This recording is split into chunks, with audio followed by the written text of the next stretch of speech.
Good afternoon mga kalupit. Isang maghapon naman na malupit ngayon. May nangyari mga kalupit. Yung GCash, meron siyang modus operandi na nangyayari. Hindi lang ako, siguro maraming tao ngayon na gumagamit ng GCash. Awareness lang sa atin sa mga gumagamit ng GCash, guys. Hindi nyo ba alam, 2 beses na ako nakuna ng GCash ng pera. Yung una, 1,999.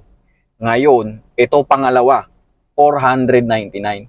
Hindi ko alam kung bakit ako nabawasan. Yun ang nakakainis dito. Kasi, hindi natin alam kung paano nakukuha ng pera yung GCash natin eh. Awareness lang, ito, Max Hub transaction. Hindi naman ako nag-subscribe sa inyo.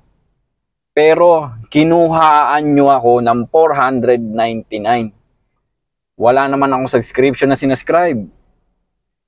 Ang hinala ko rito, si GCash ay may inside job. Kaya guys, sa lahat ng mga malupit dyan na gumagamit ng GCash, pakishare ang live na to. Kung pwede, tanggalin na natin yan si GCash. Huwag na tayong gumamit ng GCash mga guys. Kasi sa buong mundo, sa buong Pilipinas, marami siyang nakukunan na ganitong transaction. Kung sa 1,000,000 na tao na nakukunan niya na ganito, nako, napakayaman na ng GCash. Okay guys, pakishare ang live na to.